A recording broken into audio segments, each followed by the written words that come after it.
Assalamualaikum warahmatullahi wabarakatuh. Kembali lagi di channel Teman Misterius.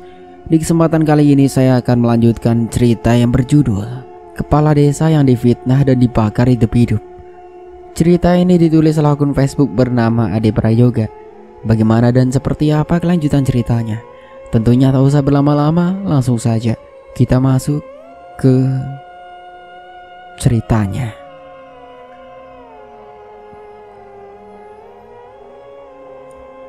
Dugaan Yadi dan Seno ternyata salah. Sastro yang melihat kesempatan itu segera berlari ke arah mereka. Tubuh Seno terpental setelah menerima tendangan Sastro yang cukup telak.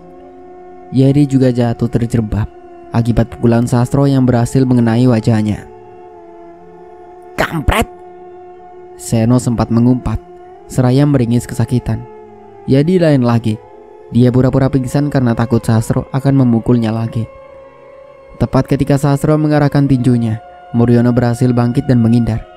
Tangan kanannya menepis pukulan Sastro, dan dengan cepat tangan kirinya berhasil mengenai wajah Sastro. Sastro terhuyung beberapa langkah ke belakang dengan hidung yang mengeluarkan darah. Muryono tidak mau menyia-nyiakan kesempatan itu. Meskipun masih merasa kesakitan, dia maju untuk melawan Sastro. Dia berpikir dirinya harus menyelesaikan tugasnya, yaitu mengembalikan nama baik kakak dan keponakannya. Muryono mengabaikan rasa sakitnya. Dia terus menyerang Sastro. Beberapa pukulan dan tendangannya berhasil mengenai wajah dan tubuh Sastro, membuat Sastro kewalahan dan terpojok. Satu kali lompat, Muryono berhasil melayangkan dua tendangan ke dada dan wajah Sastro, membuat Sastro terjatuh ke lantai persis di depan pintu masuk gudang. Bukan hanya kepala dan hidung, mulut Sastro juga terlihat mengeluarkan darah. Di dalam gudang, Muhyiddin dan Jamil tampaknya sudah berdamai. Keduanya duduk di atas meja dengan napas yang terengah. Sesaat, Jamil memperhatikan Sastro yang masih berusaha berdiri dengan susah payah, lalu membisikkan sesuatu ke telinga Muhyiddin. Keduanya kembali tersenyum jahil. Jamil berlari mendekati Prapto dan Darmo yang terikat, mengambil keranjang sampah yang ada di samping Darmo. Dia sempat menjewer telinga Darmo sebelum akhirnya berlari menghampiri Muhyiddin. Muryono sudah siap untuk menyerang lagi ketika Sastro baru saja berdiri menggunakan kedua tangannya. Tetapi niatnya itu dia urungkan karena melihat Muhyiddin dan Jamil yang berjalan mengendap-endap ke belakang Sastro. Tampaknya Sastro tidak menyadari keberadaan Muhyiddin dan Jamil yang sudah berdiri tepat di belakangnya. Dengan cepat, Jamil memasukkan keranjang sampah yang dia bawa ke kepala Sastro, lalu cepat-cepat menyingkir. Sebelum Sastro bisa melepaskan keranjang sampah di kepalanya, Muhyiddin menendang pantat Sastro dengan sangat keras. Sastro jatuh tersungkur dengan keranjang sampah masih terpasang di kepalanya. "Rasana kowe, membunuh enak toh?" Muhyiddin dan Jamil tertawa bersamaan. Sastro sudah sangat geram. Dia segera berdiri, melepas keranjang sampah yang menutupi kepalanya, dan mendelik marah ke arah Muhyiddin dan Jamil. Melihat bahaya ada di depan mata, Muhyiddin dan Jamil sontak menghentikan tawa mereka. Sastro sudah siap untuk mengajar Muhyiddin dan Jamil. Jika saja Muryono tidak bertindak cepat, dia mencengkram bagian belakang baju Sastro dan menariknya menjauh dari Muhyiddin dan Jamil. Selamat," kata Jamil lega, seraya mengelus dadanya. Sastro mengembalikan badan, berusaha melepas cengkraman tangan Muryono di bajunya. Muryono yang sudah tahu, cepat-cepat mengarahkan tinjunya ke wajah Sastro. 5 kali, Muryono menghantam wajah Sastro dengan telak. Sastro kembali jatuh. Merasa sudah tidak berdaya, Muryono memerintahkan Muhyiddin dan Jamil untuk segera mengikat Sastro. Mendengar itu, Yadi dan dari tadi pura-pura pingsan segera berdiri, sementara Seno masih berusaha untuk berdiri dengan tangan yang memegangi dadanya. Muryono bergegas untuk ke dalam gudang untuk menghampiri Seruni yang terlihat masih menenangkan Lucy. Tidak jauh dari sebelahnya, Alfian tampak sudah bisa duduk. "Dua temanmu tidak ada di sini," ujar Muryono saat tiba di hadapan Seruni. "Mereka berdua dibawa ke tempat ritual," jawab Seruni terisak. "Baiklah, aku akan segera ke sana dengan Yadi dan Seno. Tolong bawa Alfian dan Lucy juga. ada satu hal lagi yang harus saya lakukan. Muryono mengernyit. Apa itu? Seruni sudah ingin menjawab, tetapi Yadi dan yang lainnya datang menghampiri. Yadi yang mendengar pertanyaan Muryono cepat-cepat menjawab. Iya betul. Roh Yang Wongso memberitahu Seruni agar dia mencari sebuah kuali dan harus menghancurkan kuali itu. Roh Yang Wongso bilang kalau kuali itu ada di dalam rumah Sasro. Kuali? Muryono mengernyit lagi. Kenapa dengan kuali itu? Seruni menjawab. Kuali itu adalah sumber kekuatan dari iblis yang disembah Sasro selama ini. Saya harus menghancurkannya sebelum tepat tengah malam. Seruni menceritakan semua yang Roh Yang Wongso katakan kepadanya beberapa waktu lalu. Oke, baiklah. Muryono menyeka darah yang keluar dari mulutnya. Aku bersama Seno dan kedua temannya akan ke tempat ritual sekarang. Kami akan bawa Sasro dan ketiga anak buahnya. Kami juga akan membawa Alifan dan Lucy. Sedangkan Yadi dan akan menemani Seruni untuk mencari kuali itu. Waktu kita hanya tersisa 20 menit lagi. Alfian sempat tidak setuju. Dia bersikeras ingin menemani Seruni, tetapi akhirnya Seruni bisa meyakinkan Alfian. Seruni dan Yadi bergegas ke dalam rumah Sasro melalui pintu belakang. Sementara itu Seno, Mudi dan Jamil masih sibuk mengikat Sasro dan ketiga anak buahnya dengan menggunakan sebuah tali. Mereka mengikat 4 orang itu satu sama lain. Mereka bergegas menuju tempat ritual. Muryono membantu Alfian berjalan, sedangkan Seno membantu Lucy. Sementara di barisan belakang, seperti kerbau yang digiring, Mudi menarik Sasro dan ketiga anak buahnya. Sedangkan Jamil di belakang memukuli pantat mereka berempat dengan sebuah rotan. Semenjak 20 tahun yang lalu, sang kepala desa, Sastro, mewajibkan semua warganya untuk hadir dan mengikuti acara ritual penumbalan. Dia bersama dukun desa, Bapak Imo, berdalih bahwa semua itu adalah salah satu syarat yang diberikan oleh Yang Wongso melalui Bapak Imo. Seluruh warga percaya. Hampir tidak ada yang berani membantah perintah Sastro selama ini. Perkataannya selalu dipercaya oleh warga desa, kecuali Yadi dan Seno yang kurang begitu menyukainya. Sastro dan ayahnya, Siwo, juga dengan bantuan Bapak Imo, dianggap sedikit mampu mengendalikan kutukan dari roh Yang Wongso. Setidaknya warga desa tidak akan lagi mengalami kejadian 35 tahun yang lalu, di mana puluhan nyawa harus menjadi korbanannya dalam kurun waktu 1 bulan. Selama Sasro dan ayahnya menjabat sebagai kepala desa, mereka bersama Bapak Imo juga berdalih bahkan mereka telah berhasil melakukan negosiasi dengan roh Yang Wongso dan disetujui. Yang tadinya puluhan nyawa harus menjadi korban dalam kurun waktu 1 bulan, sekarang warga desa hanya diwajibkan untuk menyerahkan 1 nyawa remaja, baik laki-laki maupun perempuan, dalam 15 bulan sekali. Dan ditumbal ke-16, warga desa harus menyerahkan 3 perjaka dan 4 gadis perawan yang ditumbalkan secara bergantian dalam 2 malam.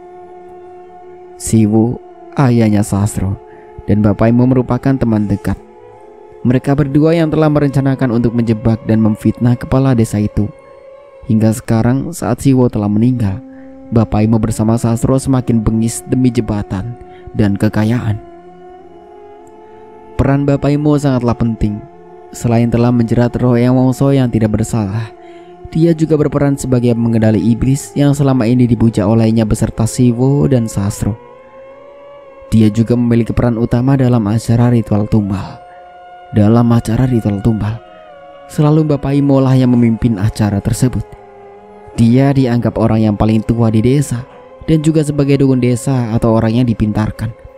Namun, warga tidak tahu kedok Bapak Imo yang sesungguhnya. Jam menunjukkan pukul 11:30 malam. Itu artinya ritual tumbal akan segera mulai sekitar 30 menit lagi. Sementara itu Bapak Imo masih terlihat sibuk untuk menyiapkan alat-alat ritual yang akan digunakannya nanti bersama Suhardi dan Usman. Laki-laki berusia 76 tahun itu tampak sibuk dengan keris di tangannya. Dia terlihat membasuh keris itu menggunakan air kembang, setelah sebelumnya diolesi menggunakan darah ayam cemani.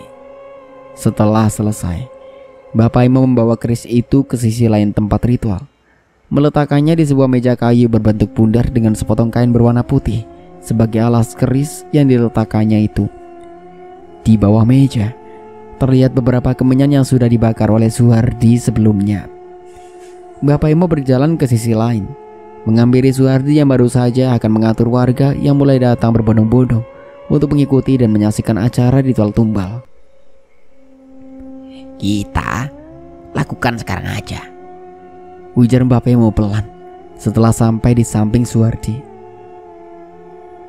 Apa tidak sebaiknya kita tunggu ayahku dan yang lainnya datang dulu, Bah? Saran Suhardi. Kita tidak bisa menunggu lagi, Yar. Waktunya hanya kurang dari 30 menit lagi. Suhardi menghela nafas. Baiklah, Mbah. Aku dan Usman akan menyiapkan gadis-gadis itu sekarang. Ya, cepatlah. Suhardi membalikkan badan, menunggu Usman yang juga sedang mengatur warga yang mulai berdatangan di sisi lain. Dia memberi isyarat kepada Usman sebagai pertanda agar Usman mengikutinya. Usman yang sudah tahu bergegas menyusul Suhardi yang mulai berjalan ke bagian belakang balai desa. Di belakang balai desa terdapat 3 pintu. Ketiganya terkunci. Suhardi mengeluarkan kunci dari dalam saku celananya dan berhenti tepat di depan pintu yang terletak di paling ujung. Dia segera memasukkan kunci itu ke lubang dan memutarnya, sementara Usman menunggu dengan sabar di belakangnya. Jerit tertahan dan isakan pelan terdengar ketika pintu terbuka. Suhardi dan Usman masuk ke dalam ruangan yang berukuran 3 kali 4 meter itu. Di dalam ruangan terdapat setidaknya 17 gadis yang duduk meringkuk ketakutan dengan kedua tangan yang terikat ke belakang. Gadis-gadis itu merupakan calon tumbal yang nantinya akan dipilih oleh Bapak Imo sebagai perantara. Lida dan Ayuda juga di dalam ruangan itu bersama gadis-gadis desa lainnya. Tidak berbeda dengan gadis-gadis desa, Linda dan Ayunda juga tampak sangat ketakutan. Linda maupun Ayunda tahu mereka berdua akan dijadikan tumbal. Namun mereka tidak tahu alasan mereka berdua dijadikan tumbal untuk apa. Suhardi dan Usman memerintahkan para gadis untuk keluar, termasuk Linda dan Ayunda. Ayo metu kabeh, perintah Suhardi. Cepat metu, menyat kabeh, menyat, perintah Usman juga. Suhardi kembali melangkah keluar, berdiri di depan pintu. Usman membantu para gadis untuk berdiri dan menyuruh mereka untuk segera keluar. Linda dan Ayunda sempat meronta, tetapi Usman memaksa mereka. Setelah semua gadis sudah keluar, Usman segera menggiring mereka menuju tempat ritual. Sedangkan Suhardi berjalan di barisan depan untuk mengawasi para gadis itu. Gadis-gadis itu hanya bisa pasrah, terseok sedih dan sesekali tersisak. Ketika sampai di tempat ritual, jerit dan tangis pecah dari masing-masing orang tua dan saudara para calon tumbal. Melihat itu, para gadis tidak bisa lagi untuk menahan air mata mereka. Kecuali Linda dan Ayunda, tidak mengenal siapa-siapa di tempat itu. Ditambah hanya mulut mereka berdua yang tersumpal kain. Bisik-bisik mulai terdengar di antara jerit dan tangis ketika Suhardi dan Usman memerintahkan para gadis untuk duduk berlutut di depan area tumbal. Bocah itu loro kae sapa? Lah sing kae sapa? Dandanannya seperti anak kota. Iya benar. Tidak salah lagi. Tapi dapat dari mana ya? Mbah Pemo yang tampaknya mendengar beberapa bisik-bisik dari para warga bergegas maju ke tengah kerumunan. Dia memerintahkan Suhardi dan Usman masuk membawa Linda dan Ayunda maju ke tengah kerumunan. Ketika Suhardi dan Usman telah membawa Linda dan Ayunda ke tengah kerumunan dan menundukkan keduanya ke tanah secara paksa, Bapak Imam mulai memberitahu kepada seluruh warga tentang Linda dan Ayunda. Tenang dulu, bapak-bapak, ibu-ibu, tenang. Bapak Emo harus sedikit berteriak untuk membuat suasana tenang. Ketika suasana sedikit tenang, Bapak Emo kembali melanjutkan. Kalian semua pasti bertanya-tanya. Bapak Emo menoleh ke arah Linda dan Ayunda, lalu kembali mengarahkan pandangannya ke seluruh warga. Siapa dua anak perempuan ini, bukan? Tidak ada yang menjawab.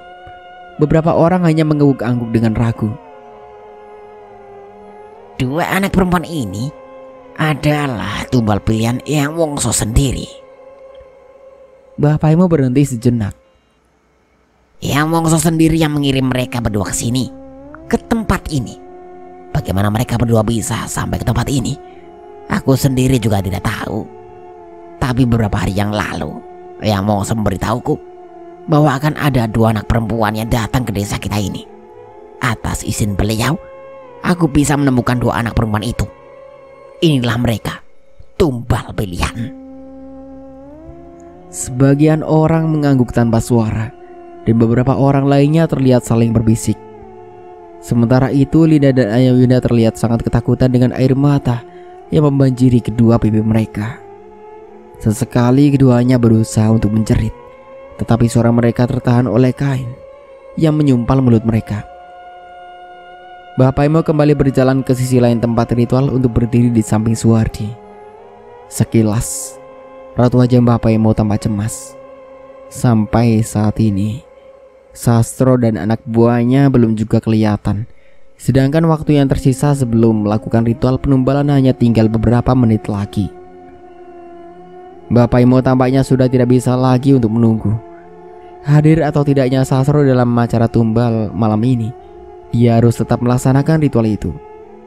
Jelas dia tidak mau jika nyawanya harus dipertaruhkan nantinya. Mbah Paimo memerintahkan Suwardi dan Usman untuk segera mengikat Linda dan Ayunda secepatnya. Dia juga meminta beberapa orang untuk membantu Suwardi dan Usman mengikat keduanya di tiang-tiang kayu dengan posisi terbalik, di mana posisi kaki di atas dan kepala di bawah. Baik Linda dan Ayunda terus meronta. Ini yang membuat beberapa orang sulit untuk mengikat mereka berdua ke tiang kayu. Suhardi yang mulai geram mengambil beberapa utas tali dan segera mengikat tubuh dan kedua kaki Ayunda. Setelah selesai, dia mengambil Linda dan mengikatnya sama seperti yang dilakukannya kepada Ayunda. Meski Linda dan Ayunda masih sedikit pisah untuk meronta, Suwardi dan yang lainnya berhasil mengikat keduanya di masing-masing tiang yang tingginya sekitar 2,5 meter dan jarak antar tiang sekitar 1,5 meter. Keduanya diikat dengan jarak dari ujung kepala ke tanah sekitar 50 cm. Setelah selesai, Mbah Paimo yang sudah berdiri di depan meja segera duduk bersila berhadap pada gadis calon tumbal yang berlutut dan membentuk 3 barisan dengan jarak antara gadis sekitar 50 cm. Mbah Paimo meletakkan kedua tangannya ke masing-masing paha, memejamkan mata, dan mulai menggerakkan bibirnya untuk merapal mantra. Hampir semua orang yang hadir diam seketika Suwardi mengangkat kedua tangannya, kecuali keluarga dan saudara para gadis calon tumbal yang masih sesekali terisak dan berharap agar anak mereka tidak terpilih sebagai tumbal. Angin yang sebelumnya berembus pelan tiba-tiba saja berubah kencang. Pohon-pohon bergerak hebat, membuat daun-daunnya berguguran. Orang-orang harus menggunakan kedua tangannya untuk melindungi pandangan mereka. Meski pandangan semua orang terhalang, mereka tetap berusaha untuk melihat ke arah Mbah Paimo yang masih duduk bersila dengan merapal mantra. Hingga beberapa detik kemudian, angin mulai berangsur-angsur pelan. Keadaan kembali tenang. Mbah Paimo membuka kedua matanya secara tiba-tiba. Kedua mata itu berubah menjadi merah, mendelik, dan sesekali terdengar geraman pelan dari mulutnya. Raga Mbah Paimo telah dimasuki iblis. Seluruh warga tidak ada yang tahu bahwa raga Mbah Paimo dimasuki oleh iblis, kecuali Sastro, anaknya, dan beberapa anak Sastro. Selama ini, warganya tahu bahwa raga Mbah Paimo dimasuki oleh roh Eyang Wongso. Kepolosan dan keluguan warga desa telah dimanfaatkan oleh Sastro dan Mbah Paimo. Mbah Paimo mulai merangkak mendekati para gadis calon tumbal. Dia mendekati mereka satu persatu, mendekatkan kepalanya ke wajah mereka, dan mengendus-endus seperti anjing. Para gadis calon tumbal tampak gemetar ketakutan. Sementara para orang tua dan saudara mereka menangis raya memohon dan berdoa agar anak cucu mereka tidak terpilih sebagai tumbal. Memang sudah sejak 20 tahun yang lalu, cara seperti itu yang Mbah Paimo dan iblis sesembahnya lakukan. Dengan cara itu, iblis bisa memilih sendiri tumbal yang diinginkan secara langsung melalui raga Mbah Paimo. Tugas Sastro dan para anak buahnya hanyalah mengumpulkan sebuah gadis dan perjaka yang ada di seluruh desa. calon tumbal haruslah benar-benar mereka yang masih perawan dan berjaga. Linda dan Ayunda telah resmi menjadi tumbal pilihan. Tentunya setelah mendapat persetujuan dari iblis melalui Bapak Imo. Sekarang, iblis yang ada di dalam raga Bapak Imo hanya tinggal memilih 2 gadis lagi untuk dijadikan sebagai tumbalnya. Bapak Imo sudah sampai di barisan kedua. Dia berhenti agak lama pada gadis ketiga dari kiri, mengendus-endus wajah dari leher gadis itu selama hampir 1 menit, lalu memijat pipi kanan gadis itu beberapa kali.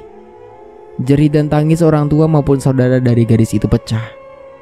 Bapak Imo kembali merangkak, mendekati calon tumbal lainnya.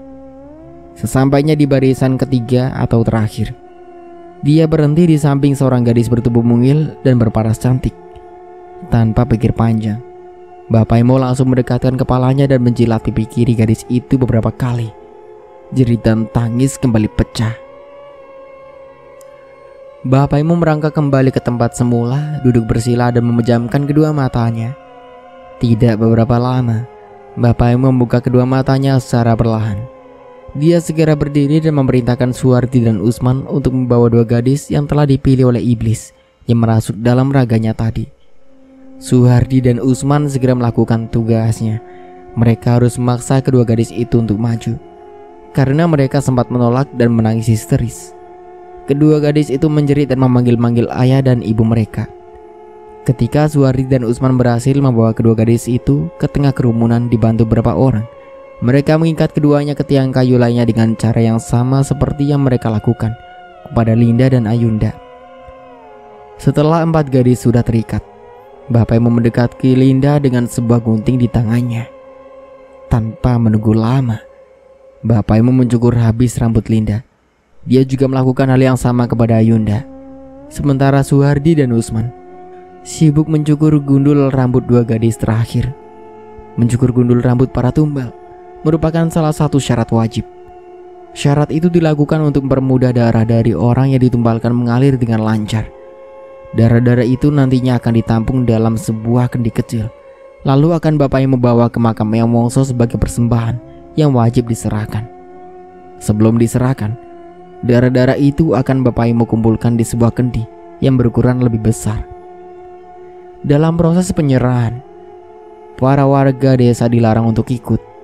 Mereka diperintahkan oleh Sasro dan Bapak Imo untuk segera pulang. Hanya Sasro dan Bapak Imo lah yang mengantarkan persembahan itu ke makam Eyang Wongso. Lagi-lagi, warga desa telah dibohongi. Sasro dan Bapak Imo berdalih hanya mereka berdua lah yang harus menyerahkan sesembahan. Namun, yang sebenarnya mereka lakukan bukan itu. Mereka justru membawa darah sesembahan itu ke rumah Sasro secara diam-diam. Sudah lebih dari 10 menit, Seruni dan Yadi menggeledah rumah besar Sasro. Keduanya belum juga menemukan apa yang mereka cari. Padahal seluruh ruangan yang ada di dalam rumah Sasro sudah mereka periksa secara teliti. Bahkan Seruni tidak segan-segan untuk mengobrak-abrik seluruh ruangan. Yadi sendiri tidak jauh berbeda dengan Seruni.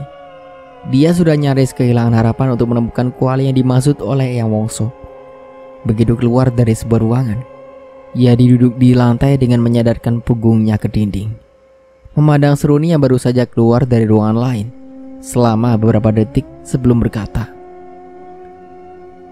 "Seluruh ruangan sudah kita periksa, tapi tetap saja kuali itu tidak kita temukan." Yadi menghela nafas dengan nada putus asa. "Apalagi harus kita lakukan, Seruni?" "Saya sendiri tidak tahu," jawab Seruni lesu. Seraya duduk di sebuah kursi kayu panjang. Dia memandang jam dinding yang ada di sisi lain ruangan, melihat angka-angka yang ditunjukkan jarum-jarumnya dengan tatapan cemas.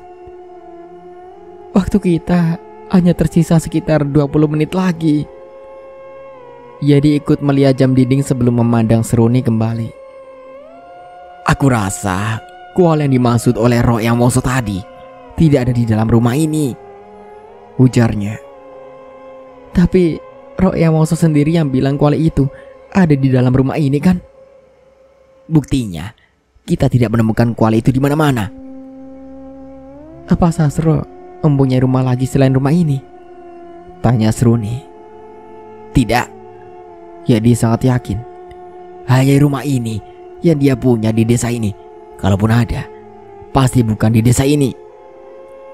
Itu artinya Bapak tidak tahu di mana rumah Sasro yang lain? Aku tidak tahu dan tidak ada yang tahu, jawab Yadi tanpa memandang Seruni.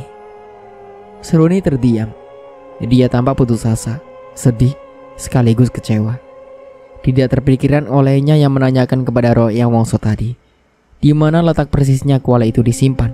Walaupun Seruni sangat yakin kuali tersebut ada di dalam rumah Sasro yang sedang dia periksa bersama Yadi itu, Seruni sangat menyesal. Jika memang benar kuali itu ada di dalam rumah ini, ujar Yadi, di mana Sasro menyembunyikannya? Menyembunyikan.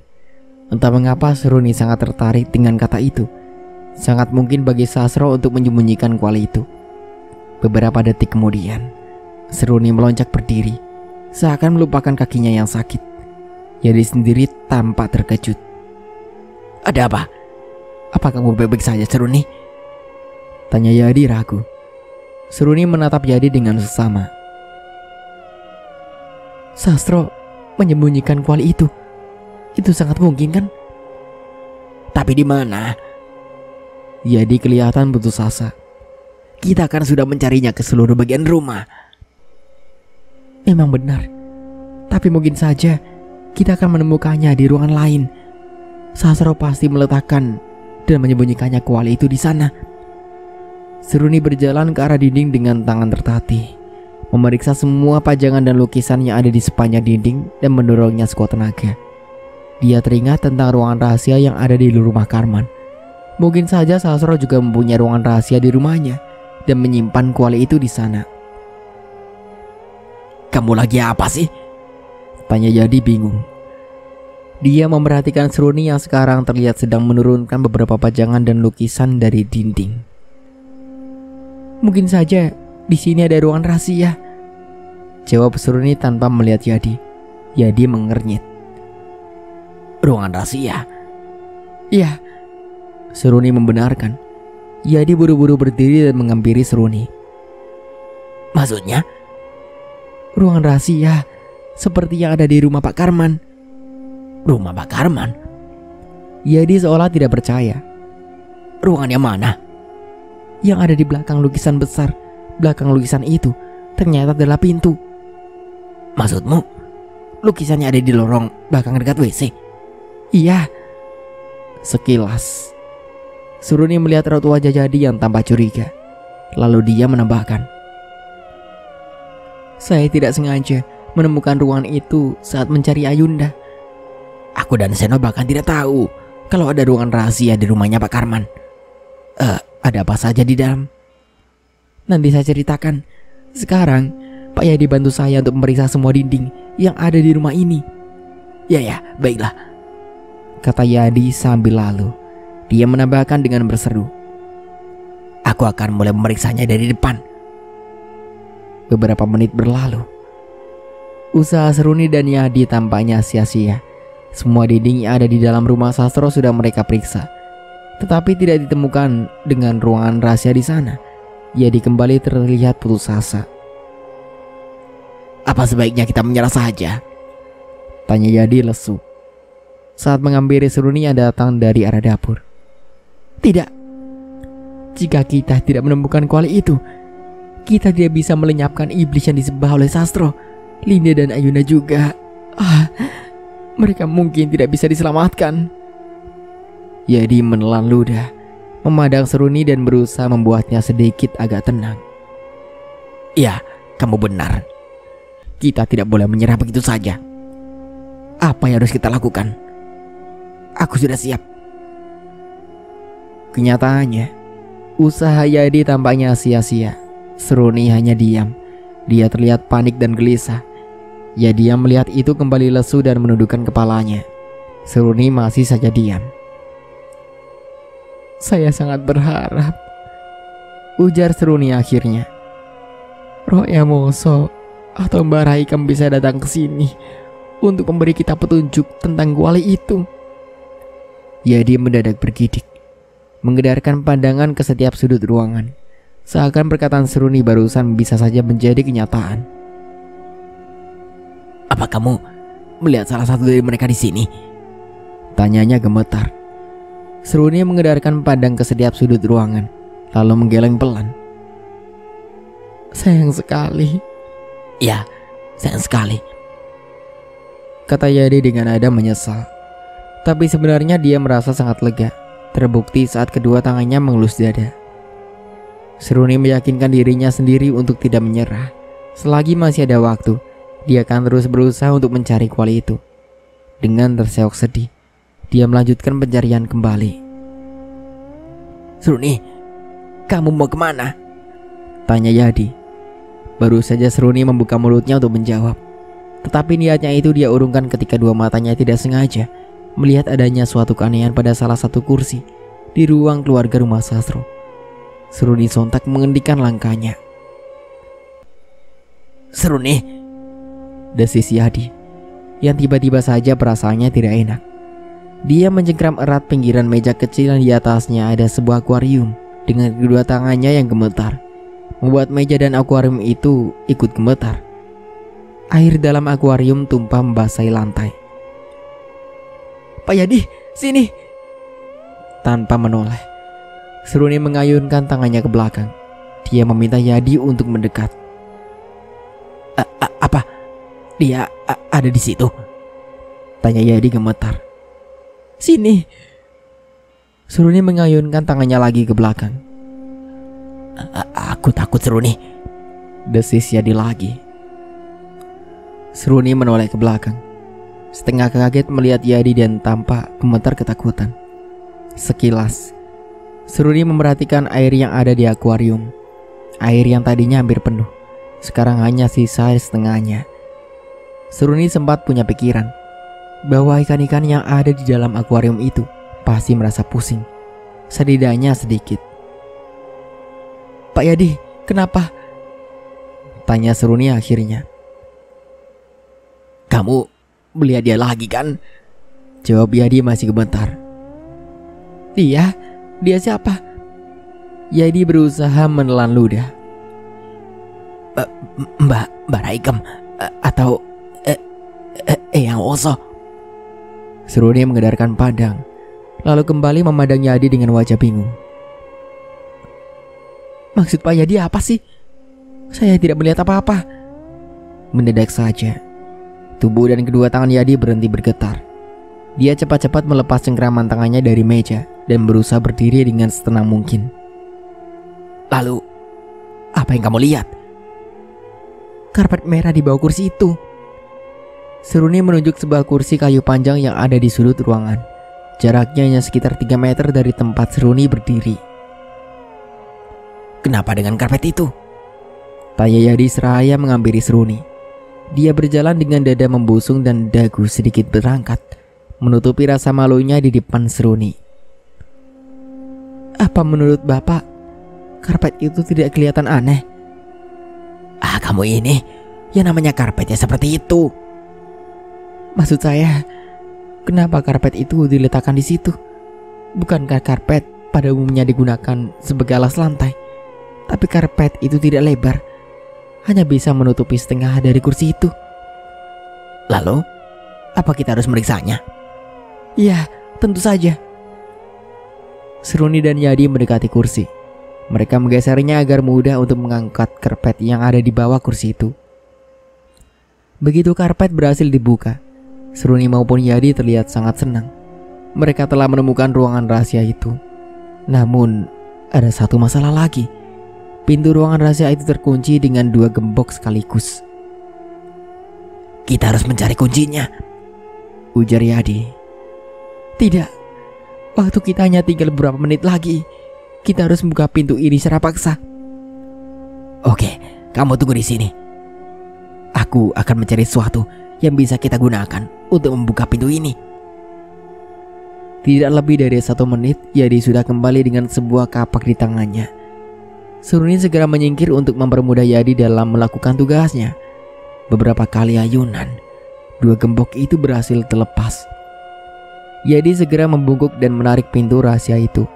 Ia langsung menjeblak ke atas dan terbuka Seruni dan Yadi hanya melihat ada tangga yang mengarah ke bawah.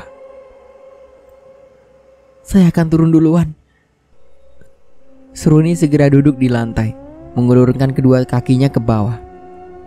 Hati-hati.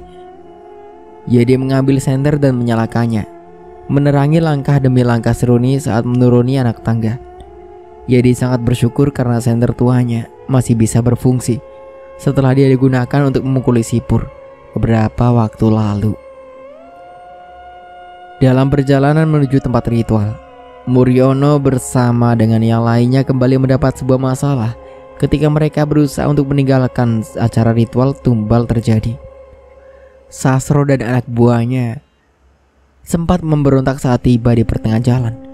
Sasro berhasil lepas dari ikatan dan mencoba untuk melarikan diri.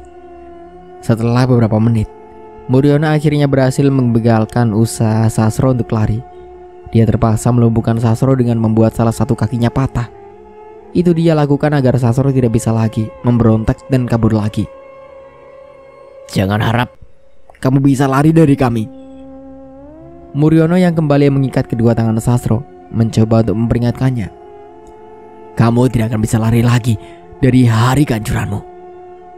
Dalam kondisi kakinya yang terluka, Sasro tertawa dingin. Kamu memang benar. Nama baikkah kamu mungkin saja akan kamu dapatkan. Tapi untuk menyelamatkan gadis-gadis itu, kamu tidak akan bisa. Sasro menatap Muryono, Alfian, Seno, Lucy, Mudin, dan Jamil bergantian. Kalian hanya mempunyai waktu kurang dari 15 menit. Apa menurut kalian itu cukup? Sasro kembali tertawa. Muryono mencengkram kerah baju Sasro. Jadi, kamu sengaja kabur untuk mengulur waktu kami? Tentu saja. Apa menurut kalian aku begitu bodoh? Kalian semua tidak akan bisa mencegah ritual tumbal terjadi. Alfian sudah sangat geram. Dia melepas pegangan tangan Seno dan menghampiri Sasro dengan tertatih. Alfian mengambil alih untuk mencengkram kerah baju Sasro. Dengar, geramnya. Jika sampai terjadi sesuatu pada kedua temanku, aku akan melenyapkanmu dengan kedua tanganku ini. Ingat itu. Sasro menyeringai. Silakan saja. Aku tidak takut. Bangsat. Alfian mengepalkan tangannya dan memukul wajah Sasro dengan keras, membuat hidung Sasro kembali mengeluarkan darah. Sasro kembali menyeringai dan tertawa. Bahkan aku sudah siap untuk kalian habisi sekarang juga. Tantangnya. Alfian sangat marah mendengar perkataan Sasro. Tangannya sudah siap untuk memukul wajah Sasro lagi, tetapi dicegah oleh Muryono. Jangan. Muryono mencengkram tangan Alfian yang sudah siap untuk memukul wajah Sasro. Tenangkan dirimu. Bukan waktunya untuk kita menghabisi orang ini sekarang. Atau kita tidak akan bisa untuk mengungkap semua kejahatannya di hadapan seluruh warga. Muryono menurunkan tangan Alfian ke sisi tubuhnya. Sekarang kita fokus pada keselamatan teman-temanmu dulu. Alfian berusaha untuk menenangkan dirinya sendiri. Apa yang dikatakan oleh Muryono memang benar. Nyawa Linda dan Ayunda yang paling penting saat ini. Kita harus cepat sampai ke tempat ritual. Muryono menarik kerah baju Sasro secara paksa untuk membuatnya lebih cepat berjalan. Dia menghiraukan kaki Sasro yang patah. Seruni dan Yadi sudah berada di dalam ruangan rahasia yang terletak di bawah tanah rumah Sasro. Di ruangan itu, mereka mencium bau kurang sedap yang menguar di seluruh ruangan. Keduanya sama-sama menutup hidung menggunakan tangan mereka masing-masing. Untuk sementara aku cukupkan dulu ceritanya sampai di sini. Sampai jumpa kembali di part berikutnya. Saya Dahyun pamit undur diri. Kurang lebihnya mohon maaf. Wassalamualaikum warahmatullahi wabarakatuh.